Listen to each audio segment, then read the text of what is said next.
So we're here in Pasadena. We are finishing up.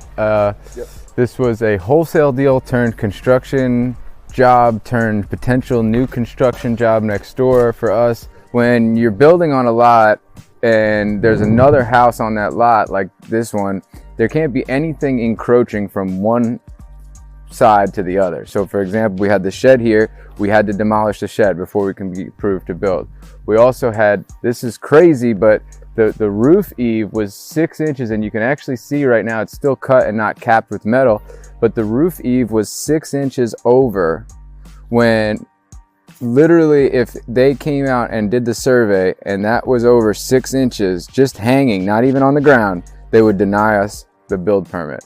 We're finishing up here, full interior cosmetic, new mechanicals, and it's a cool little house. The big value add here was the bedrooms, right? Yeah, sure. When you got it, we came here and it was what, 1 bedroom, 1 bathroom. Yeah. And we were like, this isn't gonna work. The value really is in the lot, but we still need to be able to sell the house. We can't just keep the house and build the house over here. There wouldn't be any profit. So we actually turned the front porch into 2 bedrooms. So now we have a 3 bedroom. We added a bathroom in the master. The other bathroom was big. It was like a big master bath. Didn't really make much sense. So we cut that in half. I added a little bit to it and we put 2 back-to-back bathrooms. When you have the bathrooms back-to-back, it saves on plumbing, it saves on electric, it saves a lot of time and money. So we put 2 full baths. So now we have a 3-bed, 2-bath, when we had a 1-bed, 1-bath. That's a huge value add. This house looks completely different, you know, from the last time we were here even, which was just a couple of weeks ago. Yeah, everything came together really nicely. As far as like the interior goes, it came out nicer than I thought it was from the get. I think the big thing that we see value here was that the guy that sold it to us needed to move quickly. She made an offer on this house, or didn't make an offer. She said she would be able to sell it for the client that we ended up buying it from for $300K, but he couldn't wait. That's what she told me. So we came in at 222, I think it was. Yeah, 222. 222, because he had a number in his head that he just wanted to hit that net in his pocket at the end of the day and be out and move away, be with his family that was up in Pennsylvania. So we came in, that's $78,000 less than what she promised him he would get for the house. It does smell a little like fire in here. Is that? Yeah, no. Oh, the HVAC. Okay. All right, so yeah, that's gonna be too loud, but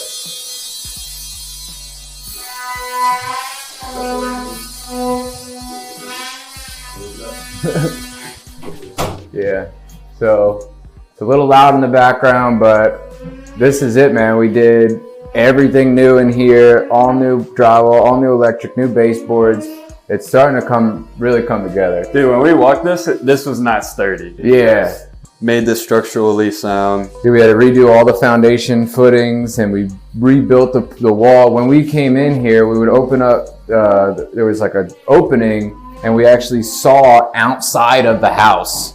Remember that? There was like a gap in the masonry units that were, I mean, a couple inches wide, so you could see outside. So there was no insulation. It was just completely open, and we had to redo all the strip footings and do the parging of the wall. It was a lot of work, but we got here, we're about to finish up, and it's about to hit the market.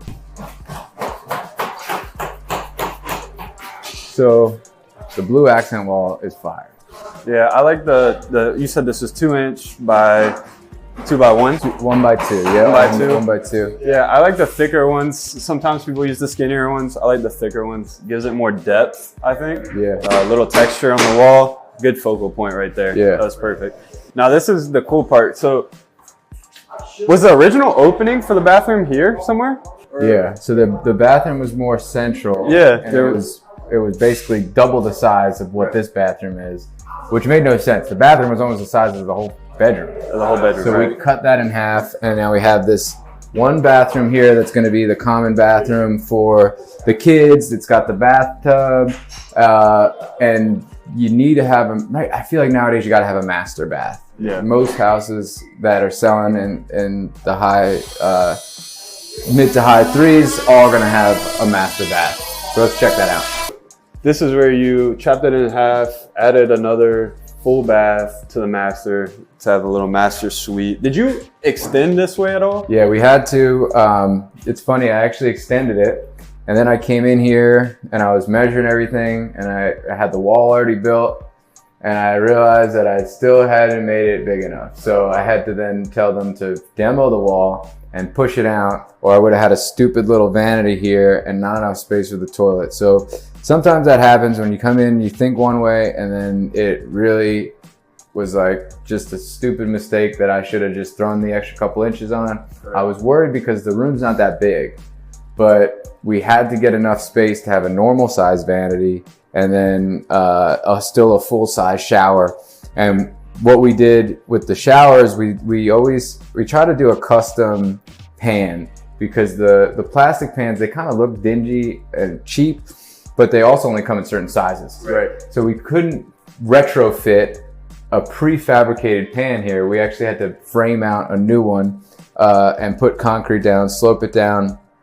So it adds a little bit of cost, but I do think the finishes are a lot nicer. I know you were talking a little trash to see if I picked out this tile myself. I'm not an interior designer, but I did pick this tile out myself. And nice. So funny thing about this tile, it's hard to put together because all the lines are different. I can imagine. So we basically laid this entire thing out on the floor to make sure that we had all the lines matching up, because if this tile was just turned one direction and these things were facing up, it would look weird. Right. So we laid it all out on the floor and then one by one put it up on the wall. And we had to measure the exact footprint here so we could get these corner cuts to match each other. Because if you have one corner that's 4 inches and the other corner that's 6 inches, it throws everything off center. Yeah, I can imagine. So we had to lay out the footprint on the floor and then put it up one by one over here. So it's stuff that people don't normally think about, that's difficult, and it's time consuming. Time consuming, and these guys are making, tile layers are making $40 an hour. So the fact that, you take the time to put it out there.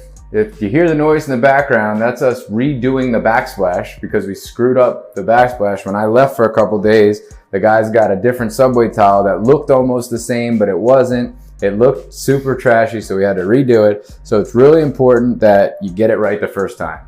Yeah, tile's a big one too, because it sticks out when it's wrong. Yeah, it sticks out like crazy. Then the other thing that we did here was there was this weird kind of opening in the main part of the house that was just like an alcove. And it would have made sense to put like a TV there or something, but there's still space for a TV. And what we did was we actually just framed in to make it a walk-in closet. Which is nice.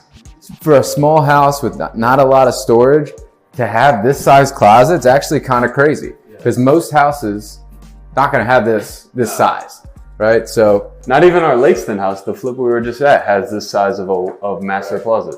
So we got a nice size closet. We made sure to do all new windows. There were some windows that could have stayed, but from my perspective, if you're doing 8 out of the 10 windows in the house, the 2 windows that you don't do are gonna stick out like a sore thumb. Right, yeah. So we did all the windows. The roof was already new. So all those big ticket items that a buyer is gonna like think about in their head, like, ooh, windows, that's like, they think $1,000 a window. Like for my wholesale cost and what it cost me to put in, it's less than that, and it puts in the buyer's head that I have brand new windows. It's a big ticket item. All of them match. It's the same brand.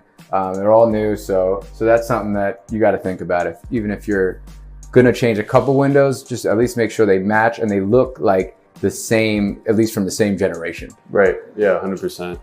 I think it's huge too because when you start changing out one window, it probably doesn't take that guy, it doesn't cost that much extra. Just go ahead and do the rest of it. Right. So as far as the labor goes, you are going to be paying them to change the windows. They're going to be here anyway. It's better to just do it, get it over with, because that buyer that's coming in thinks of windows as something that's really, really expensive. And really, from our perspective, it's really not that bad. And it's a small house. It only costs us several $100s for each window versus $1,000 that a buyer in their head is thinking about. Yeah, for sure. Yeah, you did this master bedroom up, right? put the ceiling fan, got the recessed lights in here. It's still really good size. Somebody could throw their bed right there, have two nice nightstands right there, and still have plenty of room in here for activities. Yeah, plenty of room for activities. I like it. That's it.